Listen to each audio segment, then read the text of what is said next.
നമ്മുടെ പിണറായി സർക്കാരിന് കീഴിൽ സ്റ്റാർട്ടപ്പ് പ്രവർത്തനങ്ങളിൽ കേരളം കൈവരിച്ച നേട്ടങ്ങളെ പുകഴ്ത്തിക്കൊണ്ട് ശശി തരൂർ എഴുതിയ ലേഖനത്തെ ചൊല്ലി സംസ്ഥാന കോൺഗ്രസിൽ ഉടലെടുത്ത ആഭ്യന്തര പ്രശ്നം ഏതാണ്ട് കെട്ടടങ്ങിയതുപോലെയാണുള്ളത്. തരൂരിനെ താൻ നേരിട്ട് വിളിച്ച് സംസാരിക്കുകയും നല്ല ഉപദേശങ്ങൾ നൽകുകയും ചെയ്തു എന്നാണ് ഇതേക്കുറിച്ച് KPCC അധ്യക്ഷൻ കെ സുധാകരൻ പറഞ്ഞത്. ഡൽഹിയിൽ രാഹുൽ ഗാന്ധിയുമായും തരൂർ ചർച്ച നടത്തി. ഈ വിഷയത്തിൽ ഇനി വിവാദം വേണ്ട, അതൊരു അടഞ്ഞ അധ്യായമായി കാണാനാണ് കോൺഗ്രസ് ആഗ്രഹിക്കുന്നത് എന്നാണ് AICC ജനറൽ സെക്രട്ടറി KC വേണുഗോപാലും പറഞ്ഞത്. നിയമസഭയ്ക്കകത്തും പുറത്തും കോൺഗ്രസ് നേതാക്കൾ ഇടതുഭരണത്തെ അടിമുടി എതിർത്തുകൊണ്ടിരിക്കവേ കോൺഗ്രസ് MPയും ദേശീയ പ്രവർത്തക സമിതി അംഗവുമായ തരൂരിൻ്റെ വെളിച്ചം കണ്ട ലേഖനം സംസ്ഥാന കോൺഗ്രസിനെ കടുത്ത പ്രതിരോധത്തിലേക്കാണ് തള്ളിവിട്ടത് എന്ന് പറയാതെ വയ്യ. തരൂരിൻ്റെ ലേഖനം പാർട്ടിയിൽ സൃഷ്ടിച്ച ചേരിപ്പോര് ഒരു വിധത്തിൽ കെട്ടടിയെങ്കിലും ഈ വിവാദം രാഷ്ട്രീയ സാമൂഹിക തലങ്ങളിൽ ഉയർത്തുന്ന ഒരു ചോദ്യമുണ്ട്. അത് എന്താണെന്ന് പൗരന്മാരായ നമ്മൾ ചിന്തിച്ചിട്ടുണ്ടോ? എന്താണ് ഒരു ജനാധിപത്യ വ്യവസ്ഥയിൽ പ്രതിപക്ഷത്തിൻ്റെ ധർമ്മം? ഭരണപക്ഷത്തെ കണ്ണടച്ച് എതിർക്കലാണോ? സർക്കാരിൻ്റെ നയപരമായ വൈകല്യങ്ങളെയും തെറ്റുകളെയും ആരോഗ്യപരമായി വിമർശിക്കുകയും ചൂണ്ടിക്കാണിക്കുകയും ചെയ്യുന്നതിന് അപ്പുറം സർക്കാർ ചെയ്യുന്ന നല്ല കാര്യങ്ങളെ പ്രശംസിക്കുന്നത് പ്രതിപക്ഷ ധർമ്മത്തിന് നിരക്കാത്തതാണോ?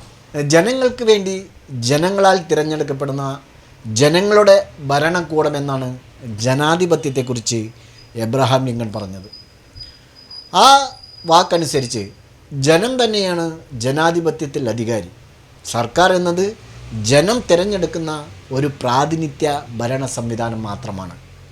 അതേസമയം ശശി തരൂരിൻ്റെ പ്രസ്താവനയുമായി ബന്ധപ്പെട്ട് കോൺഗ്രസ് മുസ്ലിം ലീഗ് നേതാക്കൾ നടത്തിയ ചില പ്രതികരണങ്ങൾ നമ്മൾ മുഖവിലയ്ക്ക് എടുക്കേണ്ടതുണ്ട്. ഈ കഴിഞ്ഞ 9 വർഷത്തിനിടെ മാത്രം കൈവന്നതല്ല സംസ്ഥാനത്തെ നിലവിലെ വ്യാവസായിക പുരോഗതിയും വ്യവസായ സൗഹൃദ അന്തരീക്ഷവുമൊക്കെ. നേരത്തെ തന്നെ സംസ്ഥാനം ഭരിച്ച സർക്കാരുകൾക്കുമുണ്ട് ഈ നേട്ടത്തിൽ ചെറുതല്ലാത്ത പങ്ക്. മുൻ UDF സർക്കാരുകളും ഈ രംഗത്ത് സംഭാവനകൾ നൽകിയിട്ടുണ്ട്, അത് മറക്കാനാവില്ല.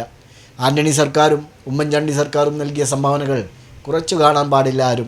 ഇതോടൊപ്പം പിണറായി സർക്കാർ ഈ രംഗത്ത് കൈവരിച്ച നേട്ടങ്ങളെയും അംഗീകരിക്കാനുള്ള മനസ്സ് പ്രതിപക്ഷം കാണിക്കേണ്ടതുണ്ട് എന്ന് മാത്രം. ഈ സർക്കാരിൻ്റെ കാലത്ത് കേരളത്തിൻ്റെ വ്യവസായ മേഖലയിൽ ആകെ മുരടിപ്പാണെന്ന തെറ്റായ വിമർശനങ്ങൾ നടത്തി ഒരു സംസ്ഥാനത്തിൻ്റെ നേട്ടത്തെ കണ്ടില്ലെന്ന് നടിക്കരുത്.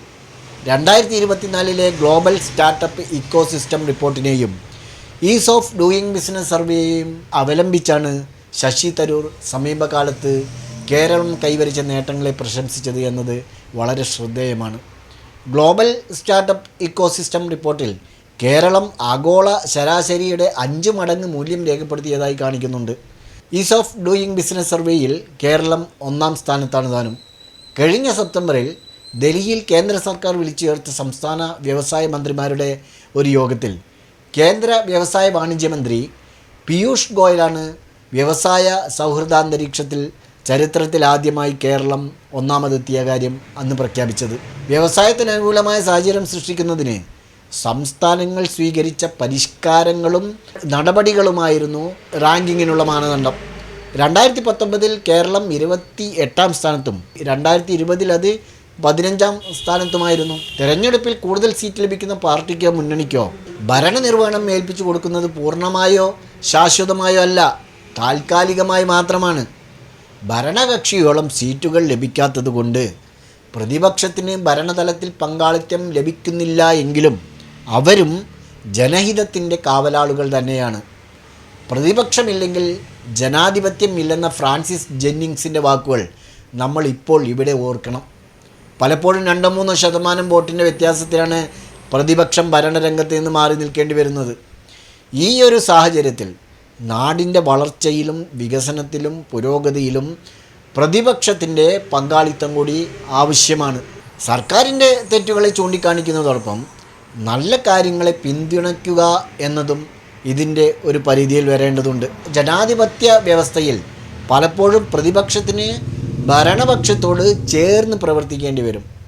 ഉദാഹരണത്തിന് വയനാട്ടിലെ മുണ്ടക്കൈ, ചൂരൽമല ഉരുൾപൊട്ടൽ, ദുരിതബാധിതരുടെ പുനരധിവാസത്തിനും പുനർനിർമ്മാണത്തിനും സഹായം നൽകാതെ വായ്പ മാത്രം അനുവദിച്ച നമ്മുടെ കേന്ദ്ര നടപടിക്കെതിരെ പ്രതിപക്ഷ നേതാവ് വി ഡി സതീശനും കോൺഗ്രസ് MLA ആയ അഡ്വക്കേറ്റ് സിദ്ദീഖും ശക്തമായ ഭാഷയിലാണ് പ്രതിഷേധം രേഖപ്പെടുത്തിയത്. കേന്ദ്ര അവഗണനയ്ക്കെതിരെ പിണറായി സർക്കാരുമായി ചേർന്ന് സമരം നടത്താൻ പാർട്ടി സന്നദ്ധമാണെന്ന് പോലും അന്ന് പ്രഖ്യാപിച്ചു. സംസ്ഥാനത്തിൻ്റെ താൽപ്പര്യം കണക്കിലെടുത്തുകൊണ്ടുള്ള ശ്രദ്ധേയവും വളരെയധികം സ്വാഗതാർഹവുമായ ഒരു പ്രഖ്യാപനമായിരുന്നു പ്രതിപക്ഷത്തിൻ്റെ ഭാഗത്തുനിന്നുണ്ടായതെന്ന്. സർക്കാരിനോടുള്ള പ്രതിപക്ഷത്തിൻ്റെ സമീപനത്തിൽ ഇത്തരം ക്രിയാത്മകവും സഹിഷ്ണുതാപരവുമായ നിലപാടാണ് ആവശ്യമുള്ളത്. അരുതായ്മകൾ കണ്ടാൽ രൂക്ഷമായി പ്രതികരിക്കുന്നതോടൊപ്പം തന്നെ യോജിക്കാവുന്ന മേഖലകളിൽ സർക്കാരുമായി സഹകരിക്കുകയും വേണം. അതിന് ജനങ്ങളാണ് തങ്ങളെ അധികാരത്തിൽ എത്തിച്ചത് എന്നും അവർക്ക് വേണ്ടിയാണ് തങ്ങൾ പ്രവർത്തിക്കേണ്ടത് എന്നും ഓരോ ജനപ്രതിനിധിയുടെയും മനസ്സിൽ അടിവരയിട്ട് സൂക്ഷിക്കേണ്ടതുണ്ട്. അപ്പോൾ എല്ലാം ശുഭപര്യവസാനമായി മാറും.